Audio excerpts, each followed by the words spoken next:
Hey Anna, Hey, Mike. so we've just finished Billy's first 60 days of Antinol, and wow, what a difference. Really? Oh my gosh, what have you noticed? Well, he's shiner, he's much more energetic. Not that he wasn't beforehand, but you can see the difference. But remember, I told you he used to have that little limp in his back left paw that he'd hurt himself when he was a pup. He Yes, doesn't seem yes. to do that much anymore. What, the hop, skip, and the jump? Yeah, yeah. So it's like his joints are a bit better. And we actually had friends around this weekend who'd noticed that there was something good about Billy. And I was telling them about Antinol, and they said, "Oh, what's in it?" I said, "Well, green lip mussel." And they said, "What's that?" And I go, "Oh, well, I don't know. I'll have to ask Anna," as I always do. So Well, for next green, time, what should I say? What's so great well, about green lip mussel? green lip mussel, it comes from New Zealand. It's the only place that green lip mussels live. And what's great about the green lip mussel is that it is what's known as a broad spectrum source of omega 3. And the reason dogs need to take omega 3 is that their bodies don't make it themselves. So, unless they're getting it through their diet, which can be omega 6 heavy. And it's very important to have a balance between omega 6 and omega 3. So it's normally through supplements that omega 3 is given. And green lip mussel is unique in its having everything from EPA, DHA, and ETA. So all the main omega 3s. And how about Binks and Prudence? They must be much better as well. Yeah, well, they've been on it for over a year and they've been on green lip mussel forever since I've had them. So Prue's 10 now. So she's had green lip mussel since the first day I brought her home, to be honest, but not Antinol. And I only wish I'd discovered Antinol earlier. I really honestly mean that because it's an oil rather than a powder. So its bioavailability, that means, its effectivity to get absorbed quickly and efficiently by the body is greater. So people listening now and they want to discover Antinol for themselves, where do they go? Well, all you have to do is go to Antinol, ANTINOL.co.uk, and then type in Anna Webb and get your special discount.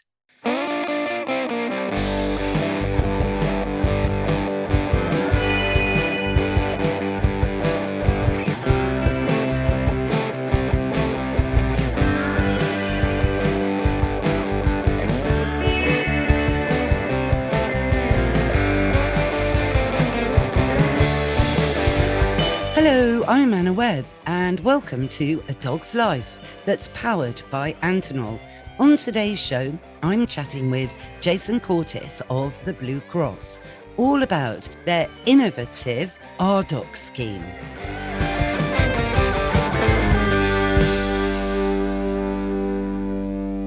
Jason Cortis, thanks so much for joining us on A Dog's Life. You're very welcome. Happy to be here. Now, you're a Blue Cross education officer, I believe. I am, yes. I've been with the Blue Cross now for about 8 years, Anna.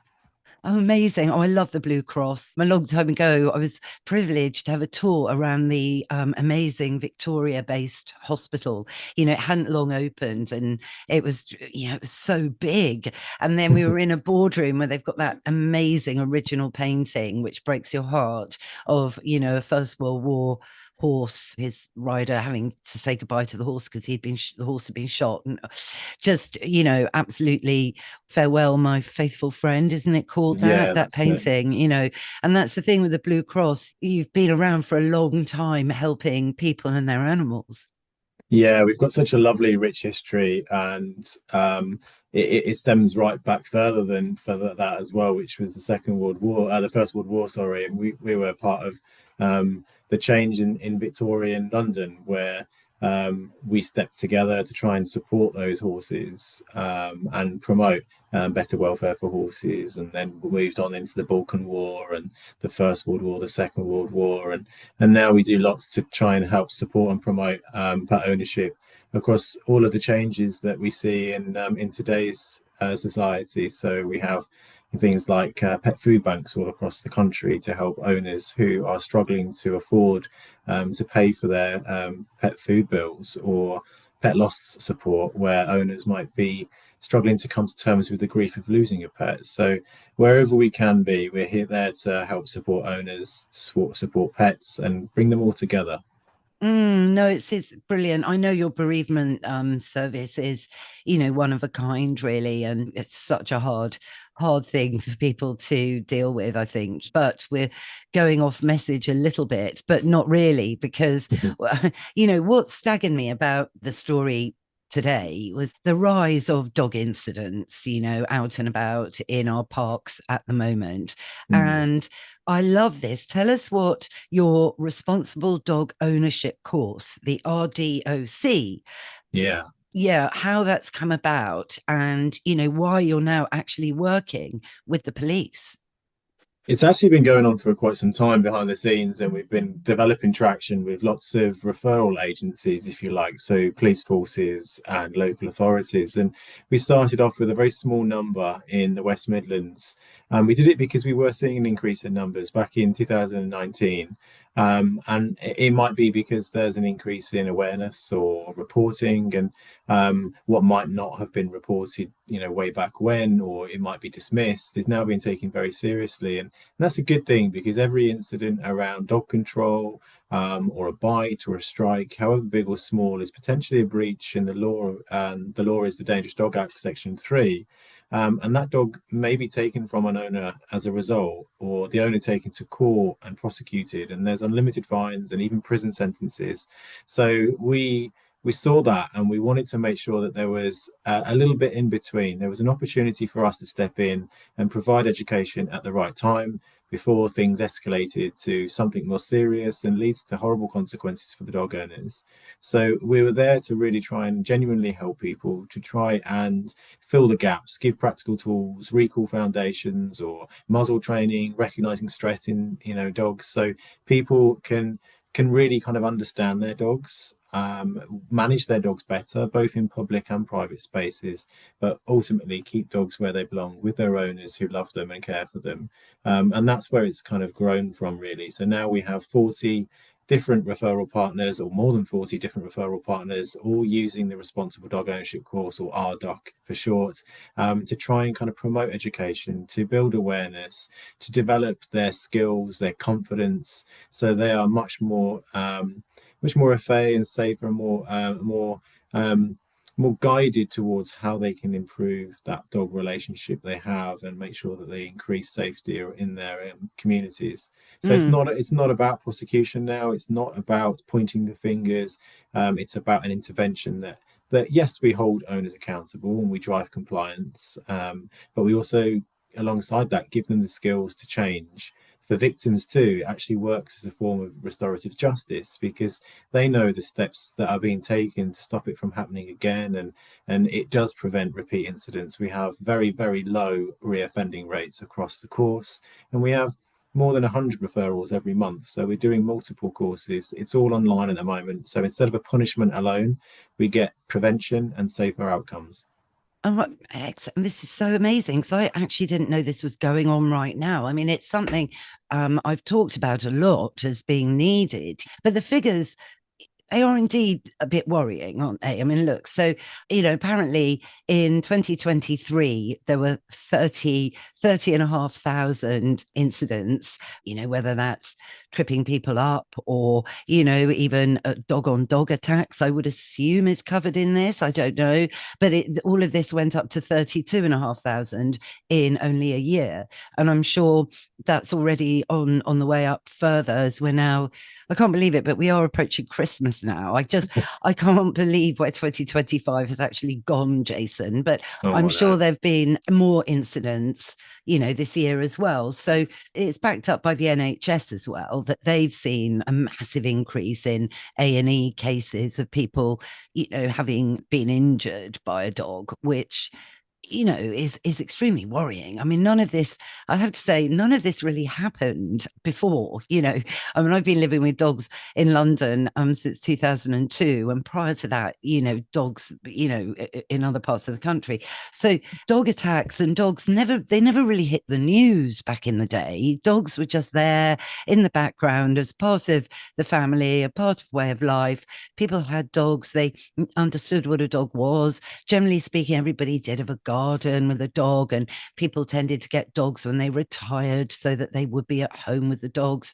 But it seems some of these basic things have really taken a bit of a sort of skewy curve, haven't they, Jason? We've done it now. I know you've mentioned the Christmas words, so I'm still reeling from that. But yeah, I think I think the rise in instances does tell us there's a problem.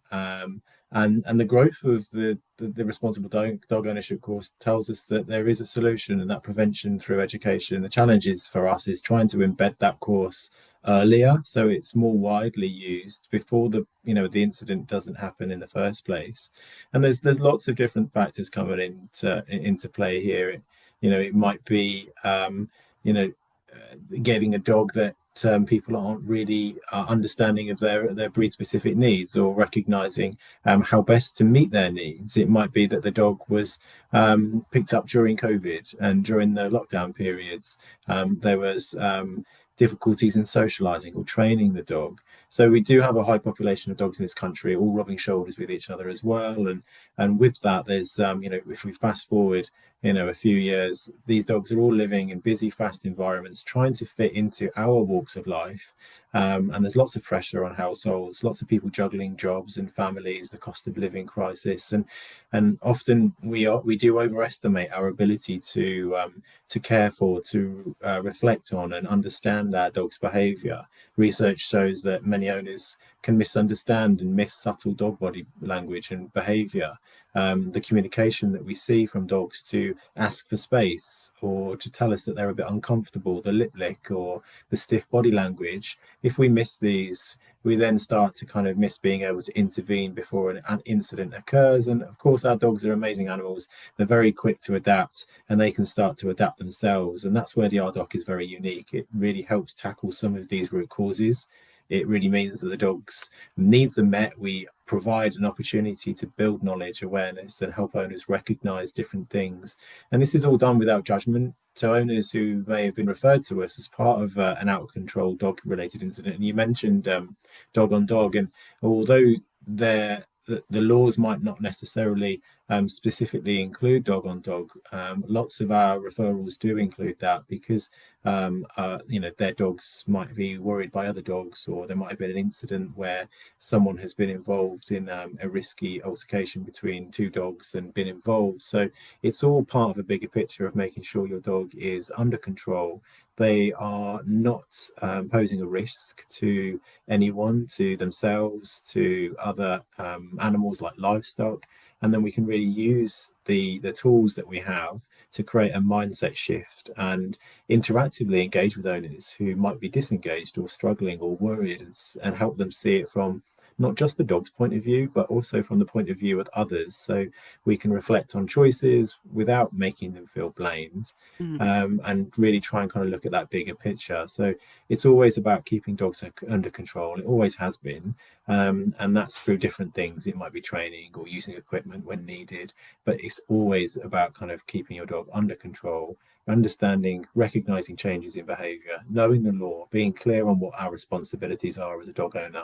And when we do that, dogs are better managed, better understood, and everyone stays safer. Absolutely. But I mean, wouldn't it be a good idea maybe to include this course before people actually get a dog?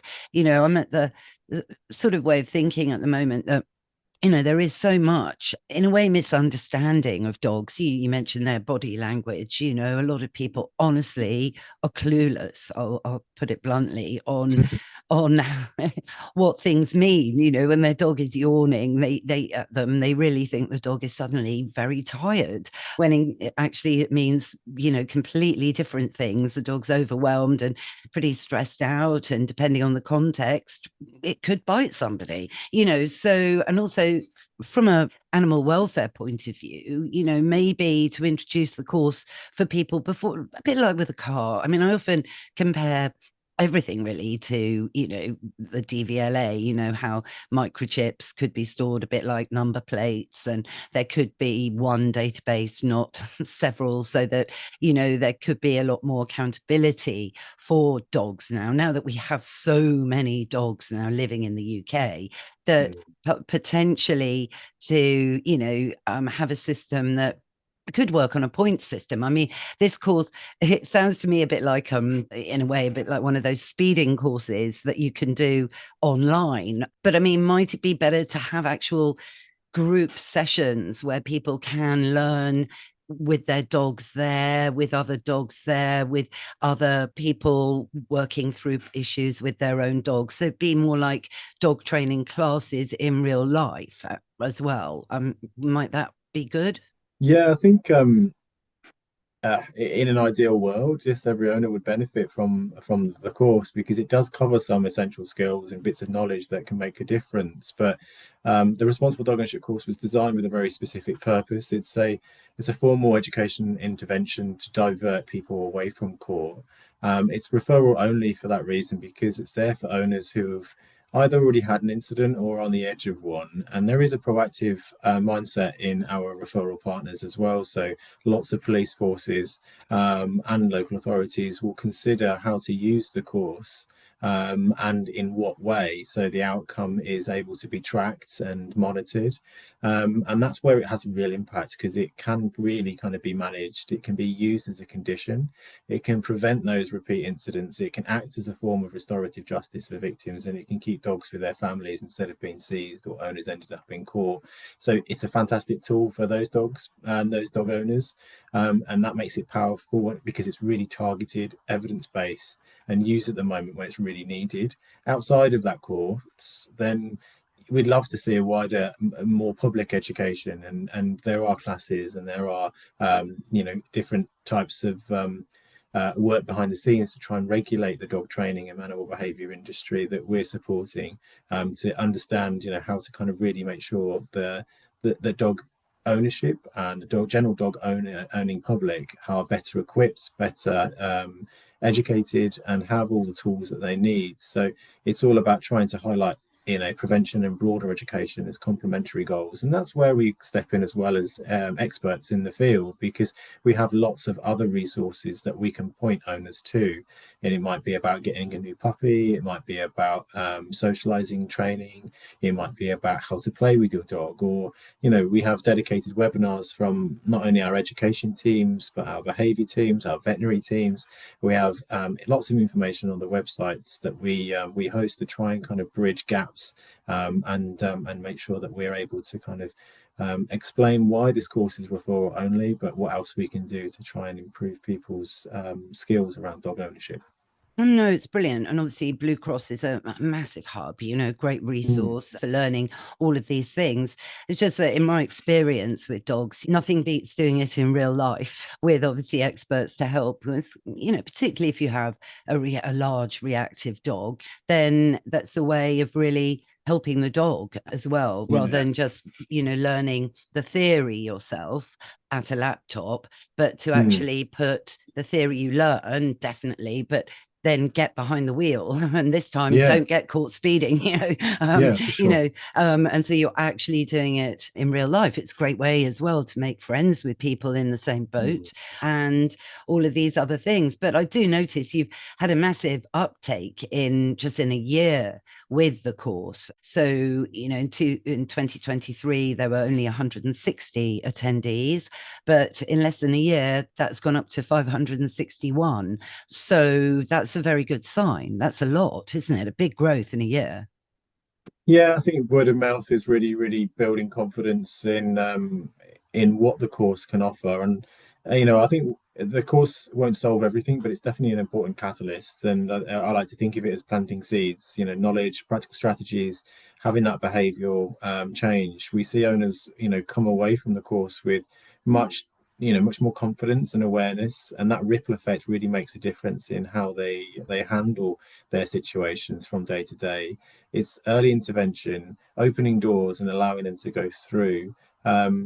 There might be some small groups that resist change, but the majority of owners we see do the course.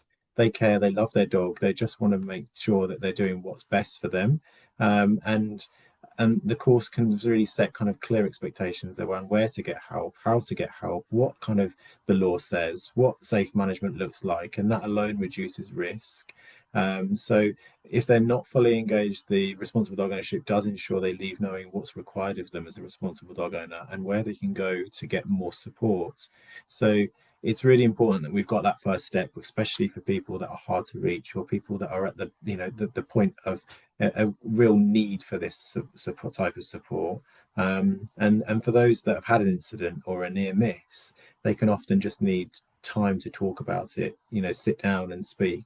We started the course off face to face, and we did have small groups of people, but as it's grown and as it's being used more widely, we had to go online to ensure that we were able to meet the need and the demand for the course, but also do it through research. It's shown that there's no degrading of any content that they've taken away. There's nothing that's been shown to say that they're less likely to put things into practice, and they're more comfortable at home. They're more able, it's more accessible for them. They can use their phone, their tablet, their laptop, and it encourages lots of communication where they're not having to stand up or talk in a big, large group of people.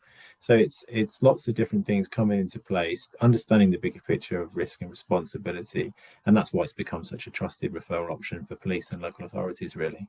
Yeah, no, I get that actually. It is easier to do it at home, with your dog sat beside you, and you could be going through various aspects of the course, and then your dog might just yawn at you or something, and you might think, yes, now I know what this means. I'm obviously, stressing my dog out. I'm perhaps stressed doing this course because I realize actually I've been doing everything wrong maybe, and the dog's letting me know that he knows I'm stressed out. So I've got to now reduce my stress levels and have a different approach. So yeah, I mean, look, I think this sounds great. What interests me though is your connection with the police, and when do they actually get involved? I mean, can people just subscribe to this anyway by knowing about it, thinking, hang on a minute, my recall isn't brilliant in the park, and we almost had a sticky incident this morning, so where can I go, to get help on this?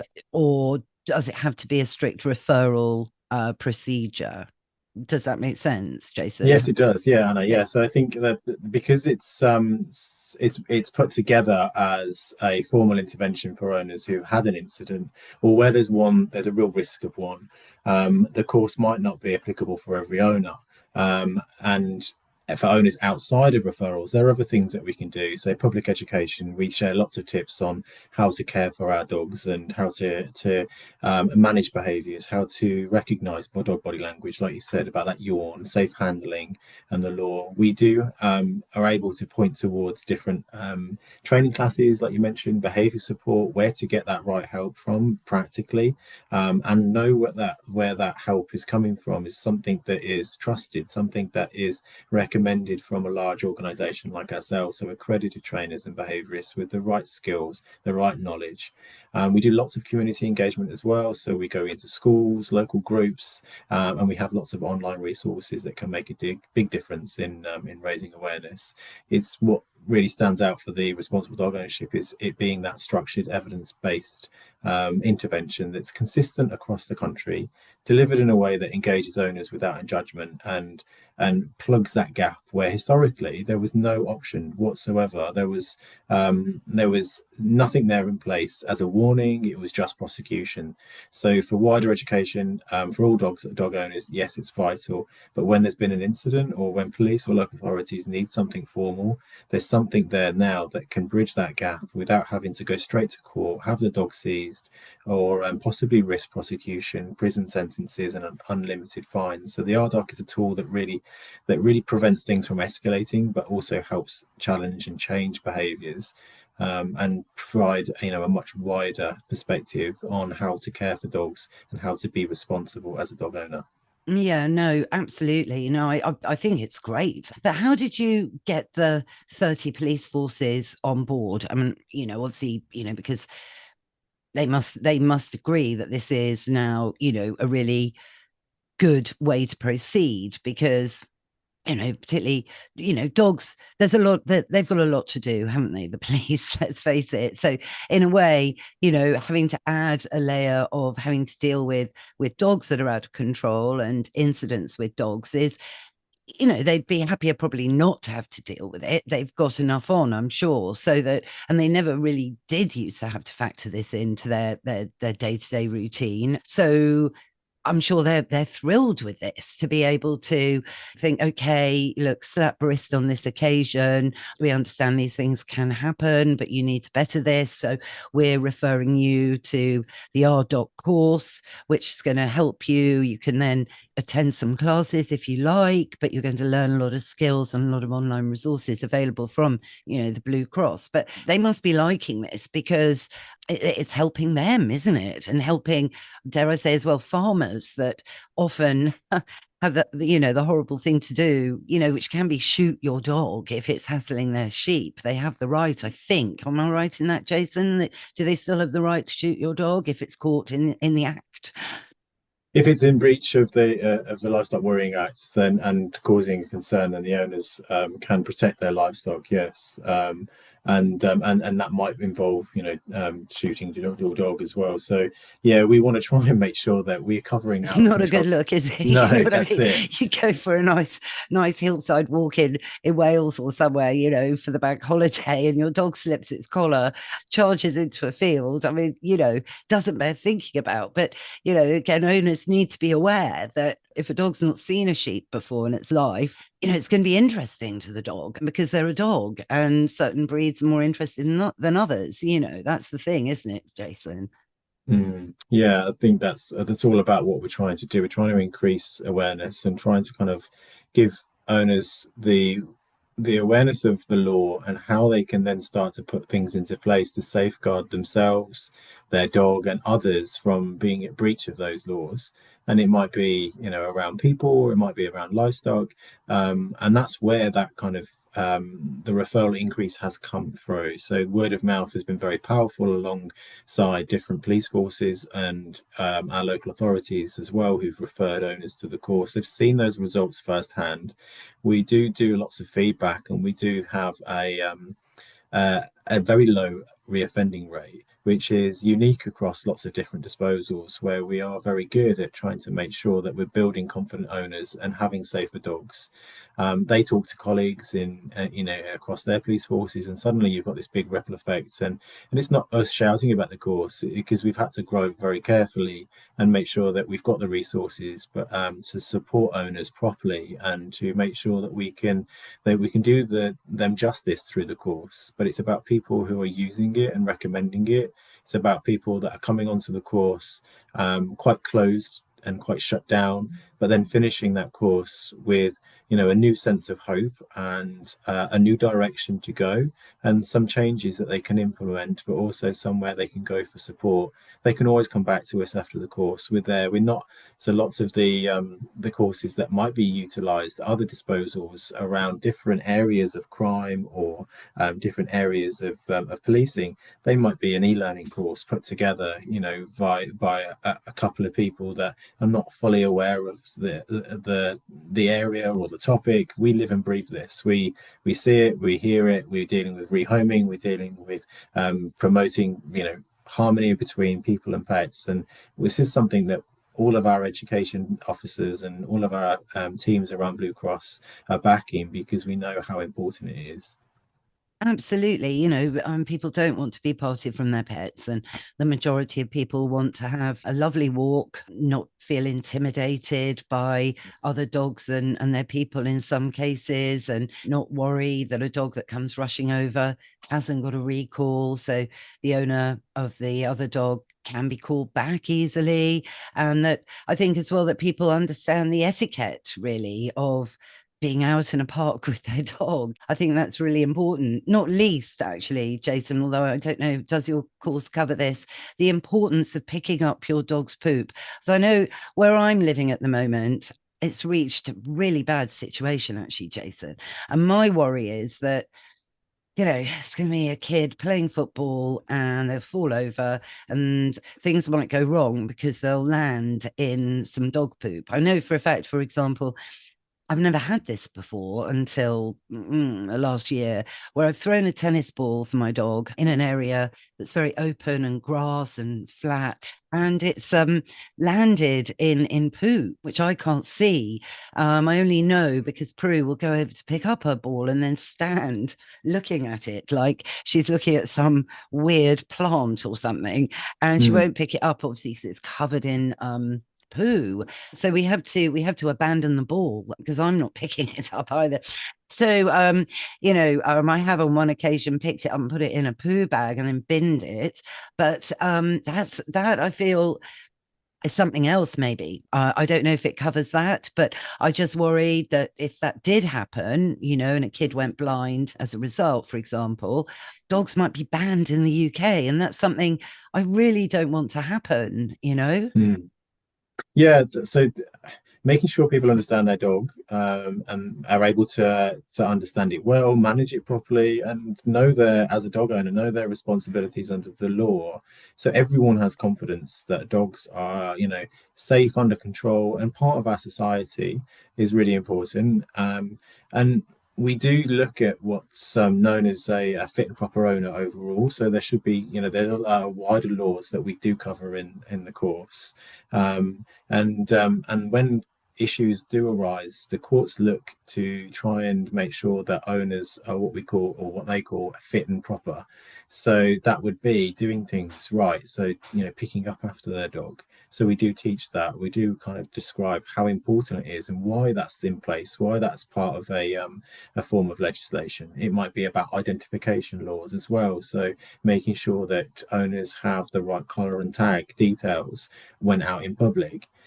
Microchip details, and then of course we talked about mentioning about out of control dogs, livestock laws, and that's good for everyone. It keeps dogs in homes, it reduces issues, it reassures the public, and it prevents a cycle of repeat incidents because you're aware, and we're able to kind of invest in prevention through education, change owner behavior, and really kind of help support that harmonious relationship with dogs, rather than start to build a bit of a negative bias towards dogs and towards people with their dogs. People shouldn't have to feel nervous about letting their children play in the park or walk past the dog on the street or grazing, their sheep in a field. But the reality is that some dogs are not well looked after, not well managed, and that's where responsible dog ownership comes in, and that's where some fear might creep in. But that's where we're here to try and build responsible dog ownership through our education, through our courses, and make sure that everyone kind of can live together safely. Oh no, because that's it, isn't it? I mean, dogs bring us so much joy. They really are our companions, stress busters, gateway to the outdoors. We're all living, indoors a bit too much, I think, at the moment on our technology. And dogs, have the opportunity to be an antidote to all of that and get us out, get us talking, providing, basic etiquette, as I call it, is met. That's all. And being thoughtful about other people, I think that's the other thing. For example, yesterday I saw there was a lovely guy out doing the cricket pitch near me, and I could see that this one dog, so I thought I'll just avoid and walk the long way around to the cricket pitch. And it was so funny. I was right. The next thing I knew, this dog had run up to this guy who was just watering it with a watering can, and the dog didn't like the watering can, for example, and that triggered the dog to rush up and actually try and grab the watering can. So, but it didn't work, and the guy with the watering can didn't seem to mind too much. But apparently I've heard this morning, chat on out and about with people, that it's happened loads actually with the hose he uses as well. But again, if my dog tried to attack a watering can that was being used by somebody purposefully, I'd be mortified. I mean, it so wouldn't happen actually, but things like that's a small thing, random. No one was hurt, but it's just rude, isn't it? That's what I think. And you must never let your dog down. You must never put your dog in a situation where, you know, he could let himself down. That's my main objective always with dogs. So, you know, if you know your recall isn't 110%, then use a long line, you know, so you have a bit of a backup in place if you need it. But yeah, I mean, I love the idea of this, and I would love to see it introduced actually before people get a dog. That's my thinking at the moment. But this is great, and it is the Blue Cross being a leader in the field as ever, Jason. Thank you. Yeah, I think lots of points that you brought up there, Anna, they're all they're all what we see in the course. Most people refer to the course. They adore their dogs. They see them as part of the family. The issue isn't a lack of love.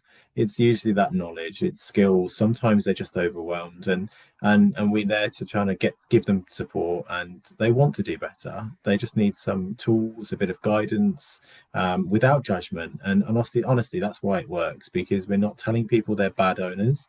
It's about helping them align their love, their care, their respect for their dogs in a safe, responsible way, and build that bond, strengthen it over time. And when you speak about, you know, kind of really trying to make sure that you're aware of different things, that's part of ownership, isn't it? So if you're aware of your dog's worries, the situations that might challenge them, whether it's the hose pipe or the watering can we have our dogs' backs, like you said, you know, recognize that dogs like us can feel overwhelmed, stressed, or unsure. And if we don't spot that behavior, then that behavior can escalate into something more risky. So we can try and perceive them a little bit better. It's not about whether the dog actually bites, remember, it's about whether people feel safe around them. And that matters, because, you know, public confidence around dogs may be fragile in that area, and we can step in before things reach boiling point. We can teach them to spot subtle signs, and act and create space and manage the lead or redirect attention. Small steps that really kind of stop big problems over time. This is it.